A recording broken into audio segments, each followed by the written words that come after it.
अब हम अष्टांग हृदय के सूत्री स्थान के अध्याय 8 के बारे में देखेंगे। तो 8वें अध्याय का नाम है अथातो मात्राशीति अध्यायम व्याख्या। अब इसके आगे हम मात्राशीति नामक अध्याय की व्याख्या करेंगे।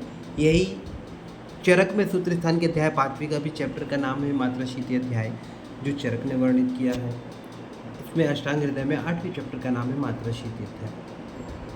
तो यहाँ पे सर्वप्रथम यहाँ पे लिखा है मात्राशी शर्व कालम ज्ञान मात्र हा अग्ने प्रवर्तिका मात्रा द्रव्याण्यपेक्षते गुरुण्यपि लघुन्यपि। अर्थात सभी समयों में, चाहे व्यक्ति रोगी हो चाहे स्वस्थ अवस्था में हो, जो मनुष्य होता है उसको मात्रा पूर्वक आहार लेना चाहिए। ठीक है, क्योंकि जो अग्नि होती है वो मात्रा की अपेक्षा करती है। ठीक है, अगर आप गुरु आहार ले रहे हैं तो भी वो मात्रा की अपेक्षा करते हैं, या लघु आहार भी ले रहे हैं आप तो भी वो मात्रा की अपेक्षा करते हैं। क्योंकि अगर जैसे फॉर एग्जांपल अगर गुरु आहार पर अत्यधिक मात्रा में ले रहे हैं तो गुरु आहार जो होते हैं पृथ्वी और जल महाभूत की प्रधानता वाले होते हैं, तो ये अग्नि को मंद करने वाले होते हैं। जबकि जो लघु द्रव्य होते हैं उसमें जो होती है अग्नि और वायु महाभूत की प्रधानता होती है, तो ये अग्नि को प्रज्वलित करने वाले होते हैं, मतलब ये डाइजेस्टिव फायर को बढ़ाने वाले होते हैं। तो अगला श्लोक है गुरुण्याम अर्ध सौहित्यम लघुनाम नाति तृप्तता। अर्थात जितनी आहार राशि में तृप्ति हो उससे आधी मात्रा गुरु द्रव्यों को लेना चाहिए। हम आगे और भी देखेंगे और चरक में भी पढ़ते हैं सूत्र स्थान में, वहाँ पर उन्होंने बोला त्रिविध कुक्षी, मतलब जो कुक्षी होती है उधर होता है उसके 3 हिस्से करना चाहिए। उसमें 1/3 में सॉलिड पार्ट लेना चाहिए, 1/3 में लिक्विड पार्ट लेना चाहिए, बाकी जो 1/3 बचा है वो वातादि दोषों के लिए छोड़ देना चाहिए। ठीक है, मात्रा प्रमाणम निर्दिष्टम सुखम याव जीरति। और लघु द्रव्यों को पेट भर के नहीं खाना चाहिए, जितना सुखपूर्वक पच जाए वही मात्रा का प्रमाण जानना चाहिए। ठीक है, यहाँ पे हमने पढ़ा कि मात्रा पूर्वक आहार लेना चाहिए। यदि आप मात्रा पूर्वक आहार नहीं लेते तो यहाँ पे 2 कंडीशन बनेगी, या तो नॉर्मल से ज़्यादा या नॉर्मल से कम। तो यहाँ पे क्या लिखा हुआ है नॉर्मल से कम, मतलब इसको प्रमितासन वर्ड भी बोल सकते हैं। प्रमितासन वर्ड या नपातुला भोजन या मात्रा से हीन भोजन। ठीक है, जैसे 4 रोटी की भूख है, आपको 1 मिल रही है, आधी मिल रही है, जितने में आपका जीवन कट जाए उतनी मिल रही है, तो उससे क्या होगा भोजनम हीन मात्रम तु ना बल उपचयो ओजसा। अर्थात जो हीन मात्रा में हम भोजन का प्रयोग करने वाले हैं, भोजन ले रहे हैं, तो ना बल उपचय अर्थात ना वो बल को बढ़ाएगा, ना वो शरीर की पुष्टि करेगा, उपचय ना ओजसो, ना वो ओज अर्थात कांति के लिए होगा। सर्वेशाम बात रोगाणाम हेतुताम। और अल्प मात्रा के भोजन करने से शरीर में वात दोष प्रकोपित होगा, तो उससे सभी प्रकार के जो 80 प्रकार के वात रोग बताए हैं उन 80 प्रकार के वात रोगों की यहाँ पे उत्पत्ति का कारण बनेंगे। ठीक है, अब हम यहाँ पे अगला श्लोक देखेंगे। अति भोजन से हानि। नॉर्मल से ज़्यादा आप यदि खाना खाते हैं तो अति मात्रम पुनः सर्वान आशु दोषान प्रकोपेत। जो अत्यधिक मात्रा में जो भोजन का सेवन होता है सर्व दोष प्रकोपक होता है। मात्रा से अधिक किया भोजन सब दोषों को शीघ्र प्रकोपित कर देता है। अब अजीर्ण भोजन का परिणाम। तो अजीर्ण में भोजन कर रहे हो या आपका जो खाना है वो पचा नहीं है और आपने उसके ऊपर से खाना खा लिया है, ठीक है, या अधिक मात्रा में खाना खाया, तो उससे क्या होता है अजीर्ण उत्पन्न होता है। या अजीर्ण उत्पन्न होने के क्या क्या कारण हो सकते हैं और अजीर्ण होने से क्या क्या आगे बीमारियां होती हैं वो इस श्लोक में यहाँ पे बताया है। तुन्ने बोला है पीड़ माना ही वात्याध युगपत्यन कोपिता आमान अन्नेन दुष्टेन तदेव अपविश्य कुर्वते। ठीक है, विष्टम्ब अभ्यंतो अल्सकम चाव्यंतो विसूचिकाम अध उत्तर मार्गाभ्याम सह सेव जितात्मना।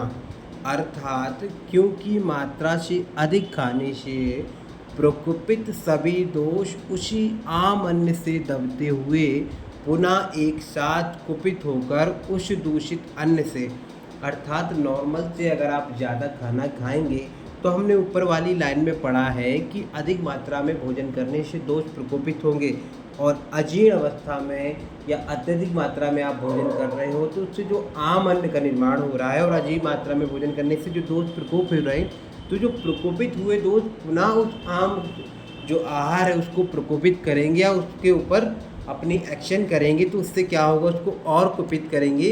तो उस आम अन्न के फलस्वरूप दो प्रकार की आम व्याधियाँ होती हैं, जिसमें पहला है अल्सक और दूसरा है विसूचिका।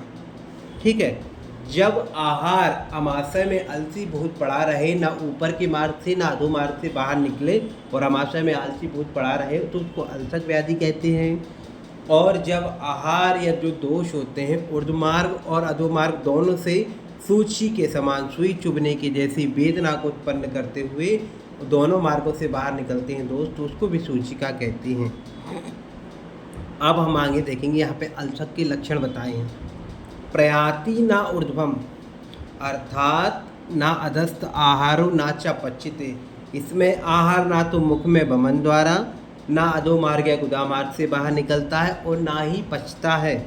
केवल अमाशय में आकर्मणशील मतलब आलसी रूप में पड़ा रहता है, निष्क्रिय रूप में पड़ा रहता है, जिसको अल्सक कहते हैं। अल्सक मतलब आलसी, तो भोजन कैसा पड़ा है, आलसी रूप में अमाशय में पड़ा है, ना तो वो पच रहा है, ना बमन द्वारा ऊपर निकल रहा है, वॉमिटिंग द्वारा, ना लूज मोशन द्वारा बाहर निकल रहा है, तो वो आलसी बहुत पड़ा है, इसलिए उसको अल्सक बोला है। अब आता है विसूचिका। विविधैर वेदनो उद्भवैर वायवादी भ्रशकोपिता सूची भीर विघात्राणी विद्यतीति विसूचिका। अर्थात विविधैर वेदनो, अर्थात वायु के कुपित होने से नाना प्रकार की वेदनाओं को, विविधैर वेदना, तो वायुवादी जो दोष कुपित होते हैं, और वायुवादी जो दोष कुपित हो गए, विविधैर वेदना मतलब अनेक प्रकार की वेदनाओं के साथ सुई में मतलब शरीर में सुई चुभाने जैसी वेदनाओं को करते हुए जो दोष हैं, ठीक है, दोषों को ऊर्ध्वमार्ग और अधोमार्ग से बाहर निकालते हैं। ऊर्ध्वमार्ग से बमन या छर्दी द्वारा, बमन वर्ड नहीं बोलेंगे, उसके लिए छर्दी वर्ड बोलते हैं, ठीक है, और अधोमार्ग से, ठीक है। तो जब हम बमन और छर्दी दोनों अलग अलग चीज़ होती है। बमन जो होता है वो पंचकर्म की एक प्रोसीजर होती है, जिसमें बलात् दोषों को, ठीक है, शरीर से बाहर निकलते हैं। उसमें क्या बोला, अपक्क पित्त श्लेष्माणु बलार्थ ऊर्ध्वम नयेतुयत बमनम तिद्धि विज्ञेयम मदनस्य फलम तथा, इसमें अपक्क कफ और पित्त को बलार्थ मदन फल का प्रयोग करा के या अन्य वामक द्रव्यों का प्रयोग करा के जब बलार्थ दोषों को बाहर निकालते हैं तो वो बमन प्रोसेस कहलाती है, बमन कर्म कहलाता है। जबकि जो छर्दी है एक व्याधि है, इसमें दूषित दोष बाहर निकलते हैं आहार के साथ, तो ये छर्दी होती है, ठीक है। अब हम यहाँ पे देखेंगे विसूचिका के उपद्रव। तो तत्र शूल मतलब विसूचिका के उसमें क्या होता है, शूल होगा। शूल कहाँ होगा, एब्डोमिनल पेन हो सकता है। भ्रम बहुत ज़्यादा, इसको मॉडर्न में कोलेरा से कोरिलेट किया गया है। इसके मतलब जो लक्षण है वो कोलेरा के सामंजस्य में रखे गए हैं, मतलब इसके समकक्ष रखे गए हैं। तो जैसे बहुत ज़्यादा लूज मोशन हो जाएगा, हैवी वॉमिटिंग हो गया, डायरिया हो गया, तो आपको पेट में बहुत ज़्यादा दर्द होगा। भ्रम होगा, डिहाइड्रेशन के कारण क्या होना, दिमाग की बत्ती गुल हो जाती है, तो भ्रम होगा, है ना। अनाह होगा, क्योंकि उससे जब शरीर से दो सारे निकल जाएंगे तो खाली स्थान हो जाएगा, तो वायु कुपित होगी, तो उससे क्या होगा, अनाह होगा। कंप होगा, शरीर कांपने लगता है, या जैसे वीकनेस आ जाती तो हाथ पैर में भी एकदम से कंपन सा होता है। स्तंभ, जकड़ाहट आ जाएगी शरीर में, ये वायु के कारण होंगे, ठीक है। यदि वहाँ पे पित्त का इंडोमिनेंस है, पित्त का प्रकोप है, तो पित्त के कारण ज्वर, ठीक है, ज्वर होगा, अतिसार होगा, अंतर्दाह है मतलब शरीर में अंदर जलन सी फील होगी, या ठीक है, पित्त बढ़ा हो तो प्यास लगेगी, ठीक है, डिहाइड्रेशन के कारण प्यास भी लगना कॉमन है। मूर्छा, चक्कर आ सकते हैं, या बेहोश हो सकते हैं, आदि लक्षण ये मिलते हैं। और कफ के कारण छर्द मतलब बमन, वॉमिटिंग, छर्दी। गुरुता, शरीर में अंगों में भारीपन लगना। वाक्य संग मतलब वाणी में अवरोध, रुक रुक के बोलोगे, बोल नहीं पाओगे, गले से आवाज़ नहीं निकलती है। जब बहुत ज़्यादा सीवियर लूज मोशन हो जाती है, डिहाइड्रेशन हो जाता है ना, तो एकदम मुंह से आवाज़ नहीं निकलती है, एकदम बिल्कुल स्लोली निकलती है, क्योंकि इतनी ताकत ही नहीं होती बोलने तक की। थूक का आना आदि लालच, जब से वॉमिटिंग वगैरह होती है तो उसके पहले अगर आते हैं ना, तो लमू से ला टपकती है या सलाइवेशन होता है, हल्लास लगता है, नौसिया जैसा फील होता, तो ये सब कारण उसके हो सकते हैं। तो ये सब सारे उसकी कॉम्प्लिकेशन आते हैं।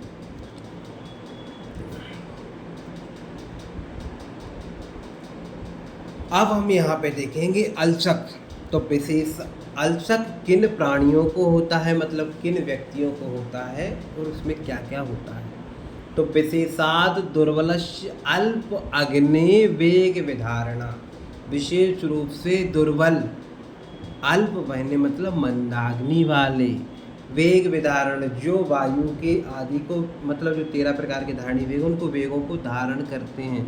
तो इनको धारण करने से जो वायु है वो कुपित होकर पीड़ित अन्न मार्ग में कफ के कारण और रुक जाती है। तो रुक जाने से निष्क्रिय होकर वातादि दोषों में संचलित होकर शल्य रूप में जो आहार होता है उसको वहाँ पे अवरोध उत्पन्न कर देती है और अमाशय में मतलब उसको रोक देती हैं। ठीक है, तो वो आलसी भूतम अवस्था में पड़ा रहता है, उसमें वमन और अतिसार से रहित हो जाता है।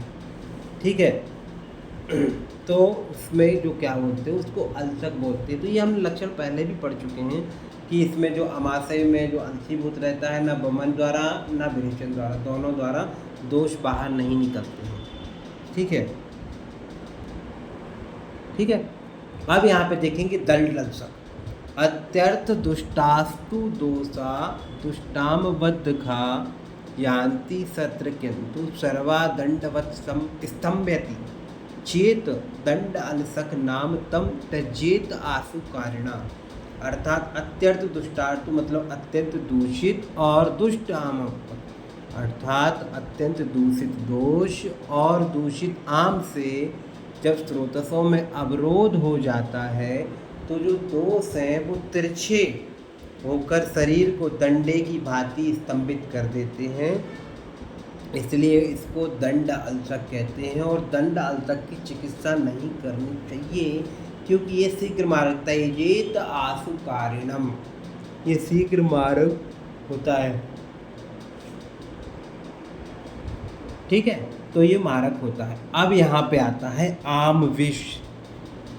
विरुद्ध अदसन अजीर्ण शीलिनो विष लक्षणम आम दोषम महाघोरम वर्जेत विष संगकम विष रूप आसुकारित्वात् विरुद्ध उपक्रमत्वात्। अर्थात अदसन और अजीर्ण में भोजन करने के अभ्यस्त पुरुष में मतलब अत्यसन समझते मतलब भुक्तस्योपरि भोजनम, जैसे आपने खाना खाया और खाना खाने के बाद आपका खाना डाइजेस्ट नहीं हुआ, आधे घंटे बाद 1 घंटे बाद फिर खा लिया आपने, तो जो स्टोमक में जो डाइजेशन चल रहा था उसमें भी आपने और ऊपर से खाना खा लिया तो कच्चा और पका दोनों मिक्स हो जाता है। ठीक है, तो प्रॉपर डाइजेशन नहीं होता है।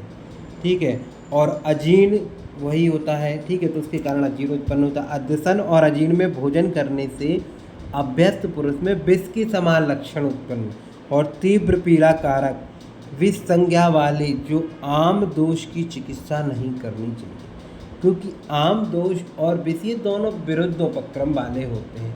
अगर जैसे फॉर एग्जांपल आप उसकी आम की चिकित्सा, जैसे उसमें दीपन पाचन चिकित्सा और उष्ण चिकित्सा का प्रयोग करेंगे तो उसके आम का पाचन तो होगा लेकिन उसके विष का वेग पड़ेगा। अगर शीत चिकित्सा आप प्रयोग करते हैं तो वहाँ पे विष के लाभ में लक्षणों में लाभ मिलेगा लेकिन इसका आम बढ़ जाएगा। तो यहाँ पे एक क्वेश्चन ये है, आम विष की चिकित्सा क्यों नहीं करना चाहिए? क्योंकि ये विरुद्ध उपक्रमात है। आम दोष की यहाँ पे चिकित्सा क्यों नहीं करनी चाहिए? यहाँ पे आम विष के लिए उन्होंने बोला है क्योंकि ये विरुद्ध उपक्रमात है। विरुद्ध उपक्रम होने के कारण इसकी आम विष की चिकित्सा नहीं की जाती है। अब यहाँ पे उन्होंने बोला है विष में जैसे सी चिकित्सा नहीं करनी चाहिए, आम में उष्ण चिकित्सा करनी चाहिए, इसीलिए विरोधी है। विष के लक्षण लाल आदि लक्षण हो गए। अल्सक में चिकित्सा अथाम अलसी भूतम साध्यम त्वरितम उल्लेखित। ठीक है, साध्य अलसीभूत जो निष्क्रिय आम है, जो अपक्व आहार है, उसको जल्दी वमन द्वारा बाहर करें। तो यहाँ पे क्वेश्चन ये उल्लेखित, जो उल्लेख लिखा हो ना, उल्लेखित, लिखित या उल्लेखन स्पेशली रूप से वमन का पर्याय होता है। पीत्वा सो अग्रपटु फलम ठीक है, तो बमन के लिए यहाँ पे बच नमक और पटु फल मतलब मदन फल। ठीक है, तो एक और उसका वो पर्याय मिल जाता है, पटु फल मतलब मदन फल हो गया। मैन फल मिश्रित वायु उष्णम योज्य, तो यहाँ पे मिश्रित गर्म पानी पिलावें। स्वेदनम फलवर्ती चा, बमन के पीछे स्वेदन मतलब बमन के पश्चात, बमन कर्म होने के पश्चात स्वेदन कर्म करना है। और जो दोष बच गए हैं तो उनको फलवर्ती खुदवर्ती का प्रयोग करते हैं अपन तो उससे दोष है ना अधो मार्ग से बाहर निकल जाते हैं। और नाम में आनानी चंगानी विषम शून्यानी वेष्टित, और जो अंग संकुचित हो गए हैं तो उसमें अपन स्वेदन करेंगे, तो स्वेदन करके उनको वस्त्रों से लपेट देंगे, तो उससे क्या होगा, जो अंगों की स्तंभता है, स्तंभन का विपरीत गुण क्या होता है, स्वेदन, तो हम स्तंभन जिनमें हो गया है तो स्तंभन के विपरीत अपन स्वेदन कर्म करेंगे तो उससे उसकी चिकित्सा हो जाएगी। और स्वेदन करने से अलस जो आम है वो भी खत्म हो जाता है। ठीक है,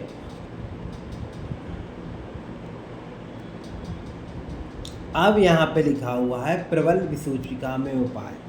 विसूच्यम अतिवृद्धायाम पाषणयोर्दाह प्रशस्यते। विसूची का अर्थात जो कोलेरा जिससे सामंजस्य किया है, विसूची का रोग जब बहुत बढ़ गया हो तो पाषणी मतलब एड़ियों में दाह करना उत्तम। ये बड़ा इंपॉर्टेंट क्वेश्चन है, कई बार पूछते हैं। तो विसूचिका में कहाँ दाह करते हैं, एड़ी में दाह करते हैं, एड़ी में वहाँ पे दहन कर्म किया जाता है। ठीक है, तत्दह उपवासेन विरिक्तम उपवाचिरे, पहले दहन कर्म करना है और आम दोष निवृत्त होने पर उस दिन रोगी को उपवास करा के पीछे विरेचन की भांति पेयादि क्रम दे। तो ये जो लाइन है ये पूरी, ये एमसीक्यू में कई बार पूछी कि यहाँ पे ये पूछते हैं कि इसमें जो विसूची का है उसमें चिकित्सा कैसी करते हैं, तो विरेचन विरिक्तवत उपाचरित अर्थात विरेचन की भांति पेयादि क्रम बढ़ते हैं। और दहन कर्म कहाँ करते हैं, एड़ियों में दहन कर्म करते हैं।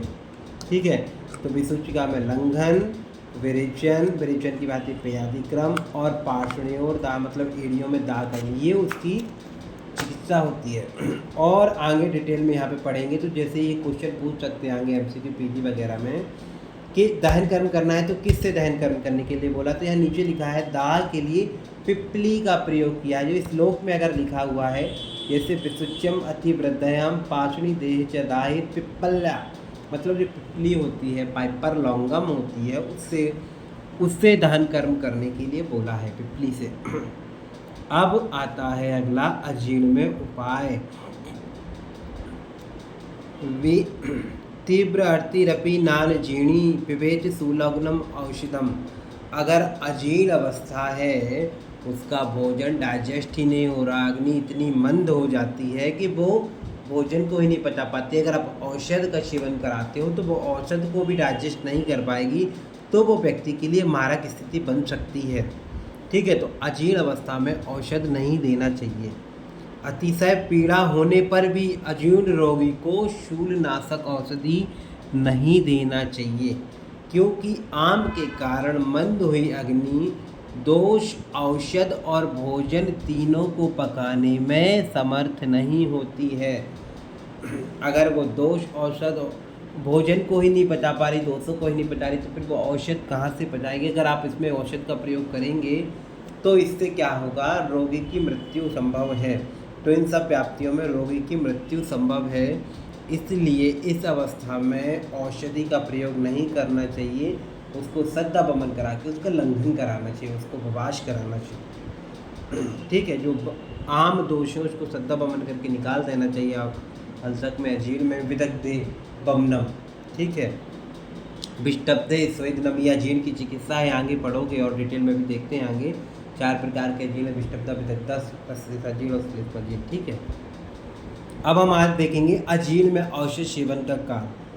आहार के जीर्णासनेतु भैषज्यम जुज्यात स्तंभ गुरोत्रे, अर्थात आहार के जीर्ण होने पर भी यदि उदर में स्तंभता और गुरुता हो तो बचे हुए दोषों के पाचन के लिए तो दोषस्थ से पाकार्थ अग्नि, और अग्नि को प्रदीप्त करने के लिए हमको वहाँ पे दीपन पाचन औषधि का प्रयोग करना है।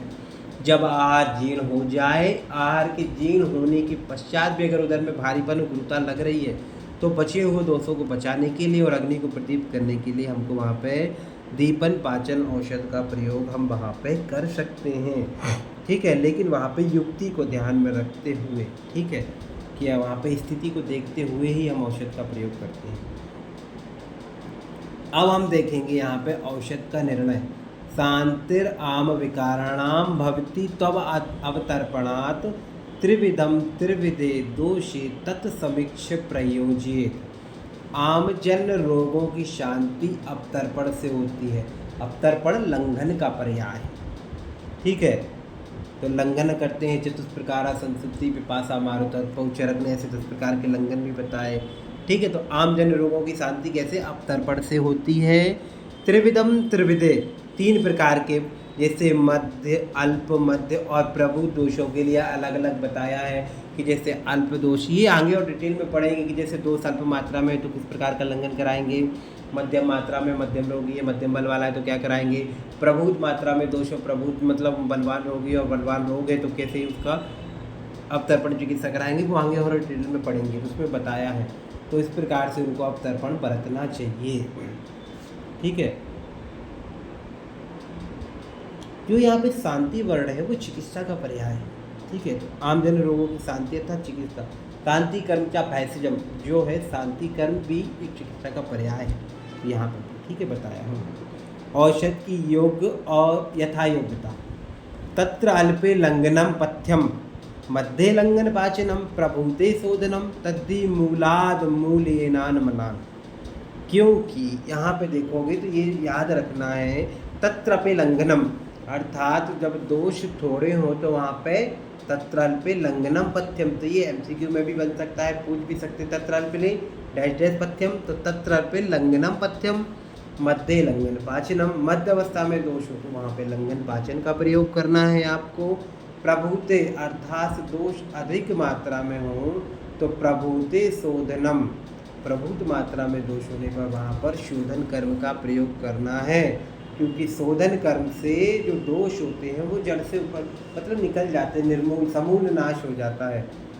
उसके लिए आगे चौथे चैप्टर में भी पढ़े थे, जब रोगानुत्पाद नित्या पढ़े थे तो उसमें लिखा हुआ है देखो, दोषा कदाचित कुप्यंती जीता लंघन पाचन ही जीता संशोधन तेसाम तुरंतो, मतलब जो अपन जो लंघन पाचन या दीपन पाचन के द्वारा दोषों का हम शमन करते हैं तो वो दोष है ना कभी भी कुपित हो सकते हैं, लेकिन हम समूल अगर दोषों का नाश मतलब शोधन के द्वारा दोषों को बाहर निकाल दें तो वो कभी दोबारा प्रकोपित नहीं होती। इस प्रकार जैसे हम वृक्ष की डाली अगर हम काटते हैं तो वो बरसात में पुनः फिर से उग जाती है, लेकिन हम अगर जो वृक्ष है उसका समूल नाश करते जड़ से उसको उखाड़ दें तो वो दोबारा फिर उत्पन्न नहीं हो सकता। उसी प्रकार यहाँ दोषों की चिकित्सा का वो है। रोगांतर में चिकित्सा क्रम देखेंगे यहाँ पे, तो एवं मन्य अपि व्याधीन सब निदान विपर्यात, तो ये वाली जो लाइन है ये चरक सुश्रुत संहिता में भी लिखा हुआ है। संक्षिप्तो क्रिया योगो निदान परिवर्जनम बातादीनम प्रतिघाता प्रोक्तो विस्तृता। संक्षेप में जो अक्षी रोगों के लिए भी यही बोला गया है और सामान्यतः सभी रोगों के लिए होता है। जिन कारणों से व्याधि की उत्पत्ति हो रही है आप उन कारणों का त्याग कर दीजिए, स्वतः व्याधि धीरे धीरे क्रमशः शांत हो जाएगी। और इसके लिए ये भी बोला है कि पथ्य सती गदार्थ किम औषध निश्चय बढ़े, पथ्य आ सती गदार्थ किम औषध निश्चय बढ़े, अर्थात जो व्यक्ति पत्ताहार विहार का सेवन करता है उन्हें औषध की क्या आवश्यकता हो, जो व्यक्ति पत्ताहार विहार का सेवन नहीं करता तो उनके लिए भी औषध फलदायी नहीं होती।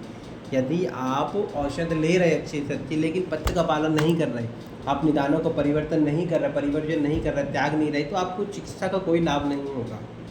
ठीक है, तो इसी सिद्धांत में वैद्य दूसरे रोगों में भी जिस भी कारण विपरीत चिकित्सा करें, मतलब निदानों का त्याग करते हुए जो निदान है उनके कारणों की विपरीत चिकित्सा करें और जो निदान का सेवन कर रहा है उनको भी त्याग करने के लिए बोले।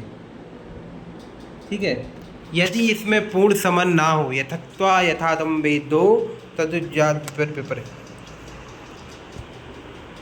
यदि इसमें पूर्ण समन ना हो तो कारण विपरीत चिकित्सा को छोड़कर यथोचित रोग विपरीत चिकित्सा करना चाहिए, अर्थात निदान और रोग दोनों के विपरीतार्थकारी औषध दें।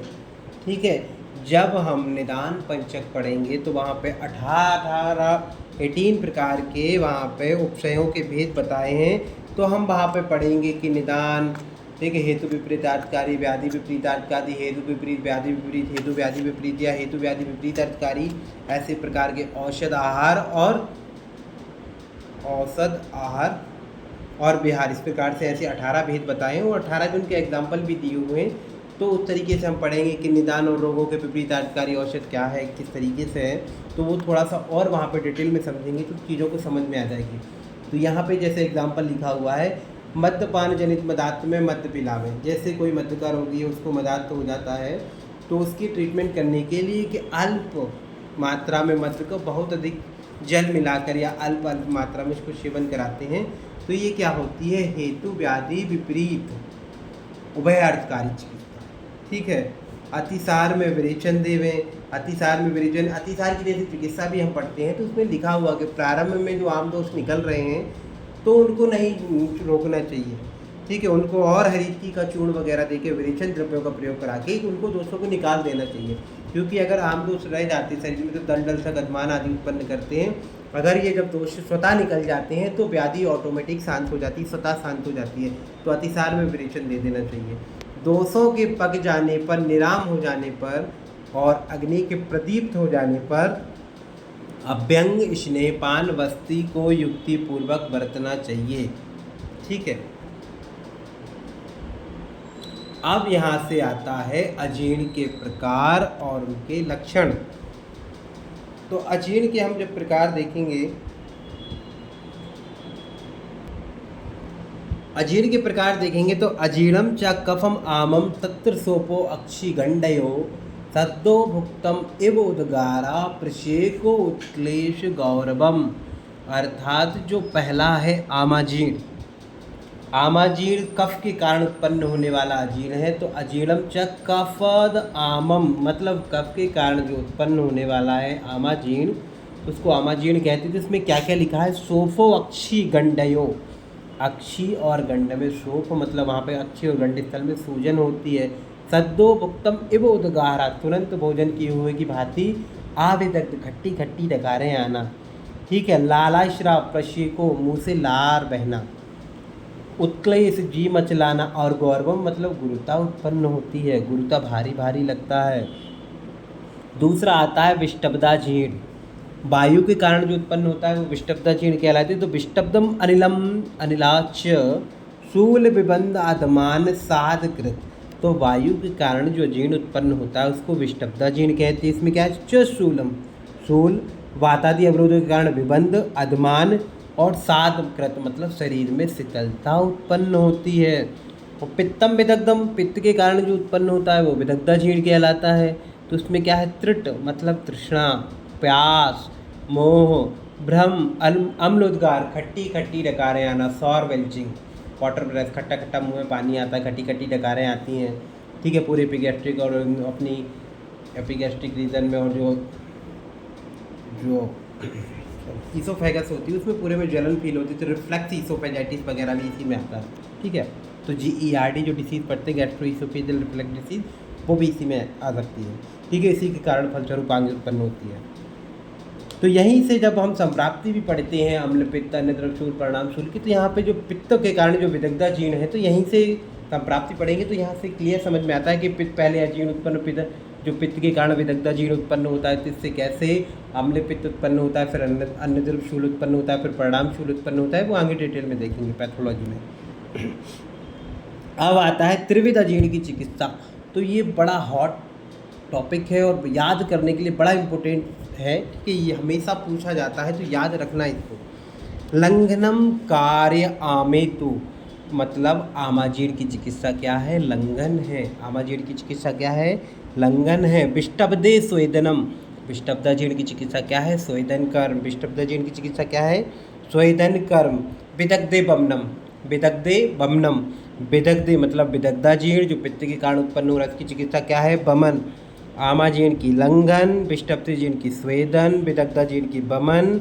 और यथा अस्वस्थम हितम भवेत, अथवा जो कार्य जिस अवस्था में योग्य प्रतीत हो उस कार्य को उस अवस्था में बरतना चाहिए, ठीक है। तो अलसक और विसूचिका हम पढ़ चुके हैं, अब हम आगे देखेंगे विलंबिका। ठीक है, तो गरीयसो भवेन लीनाद आमदेव विलंबिका कफवात अनुबंध अमलिंगा तत्म साधना।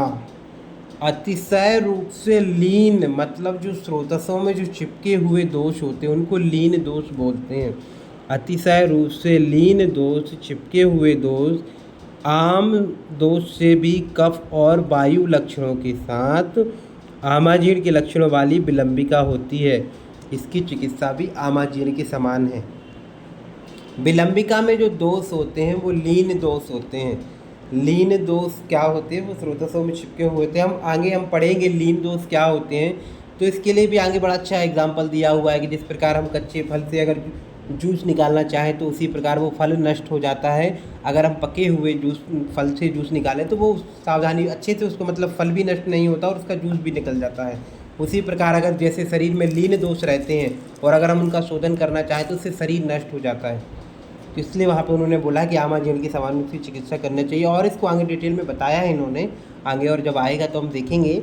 ठीक है, तो ये लीन दोष क्या होते हैं, किस तरीके से इसका कॉन्सेप्ट है, क्या उसका ट्रीटमेंट है, वो हम आगे देखेंगे। ये गृहिणी में भी लीन दोष का एक कॉन्सेप्ट आता है, तो जब हम गृहिणी पढ़ेंगे तब हम उसको देखेंगे वहाँ पर। ठीक है, अब आता है चौथा है रस शेषाजीर्ण। आश्रित हृदय अथवा शुद्धे अशुद्धे अप्य उद्गारे रस शेषवत, अर्थात रस शेषाजीर्ण में उद्गार के शुद्ध हो जाने पर भी अन्न में अश्रद्धा और हृदय में पीड़ा होती है।